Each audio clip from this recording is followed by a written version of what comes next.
सांगली लोकसभेतील अपक्ष उमेदवार विशाल पाटील यांनी सांगली जिल्ह्यातील दोन महत्त्वाचे दुष्काळी तालुके आटपून आता सांगली शहरामध्ये होम पिचवरती प्रचार सुरू केला आहे। पहाटेपासून प्रचारामध्ये उतरलेले आहेत, लोकांच्या पहाटेपासून भेटी घेत आहेत।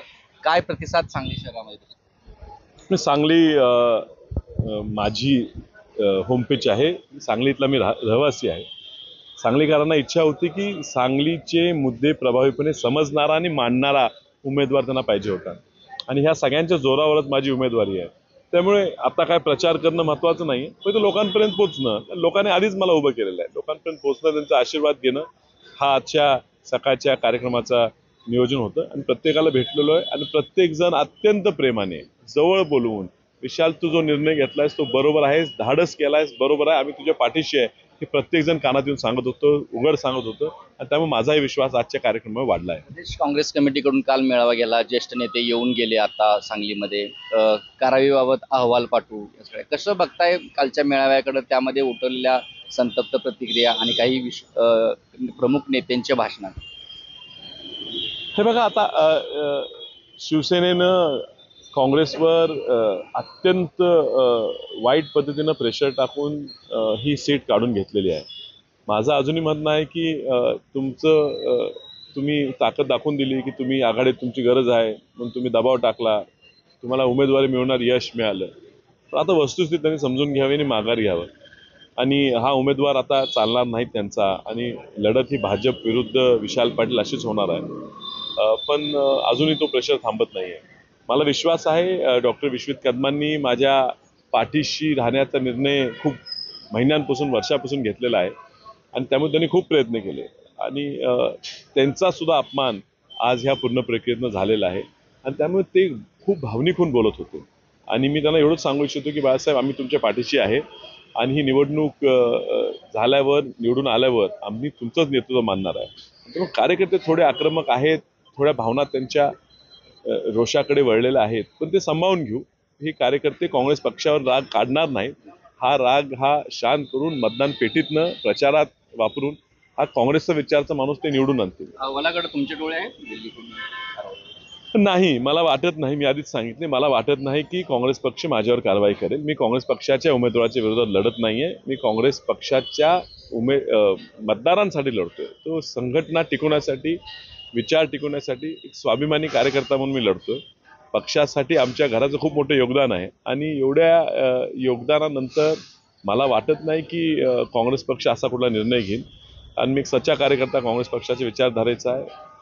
90 वर्ष आमचं कुटुंब हे काँग्रेससाठी झटते, यशस्वीरित्या काँग्रेस पक्षाला प्रत्येक वेळेला आमच्या माध्यमातून यश मिळत गेलेलं आहे। त्यामुळे मी ते होणार नाही असं माझा विश्वास आहे। मला काही ऑफर आल्या होत्या, मग राज्यसभेसह अन्य काही ऑफर होत्या, पुढच्या उमेदवाराला देखील ऑफर होत्या, तुम्ही का स्वीकारले नाही? तुमची अडचण काय?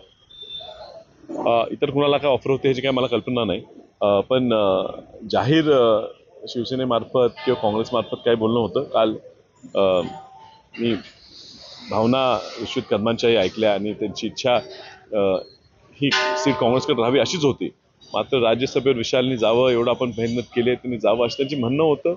ऑफरही निश्चित असेलच, ज्या अर्थी काँग्रेसची लोक म्हणतात तसं, पण ही उमेदवारी माझ्या स्वार्थासाठी नाही आहे। मला जर फक्त खासदार होणं किंवा आमदार होणं हेच माझं उद्दिष्ट असतं तर त्या पद्धतीनं आपण निश्चित घेतलं असतं।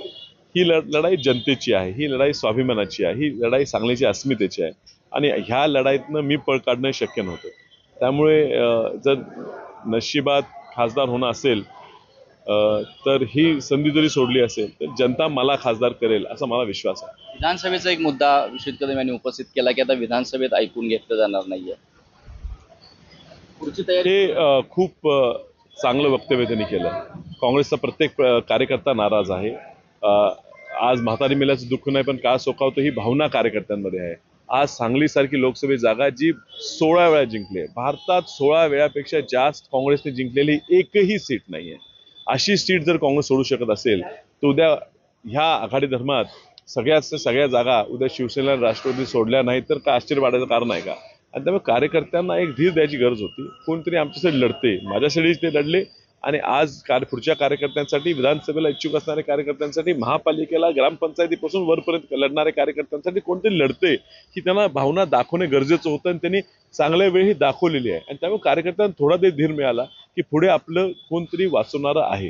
विश्वहित विशाल एकत्र येत आहेत, काँग्रेस जिल्ह्यातली एक संध होते, याची खरंच दृष्ट लागली तुम्हाला असं वाटतं? दृष्टी लागली आणि कुणीतरी जाणून बुजून ह्यात बिघाडी करायचा प्रयत्न केलाय.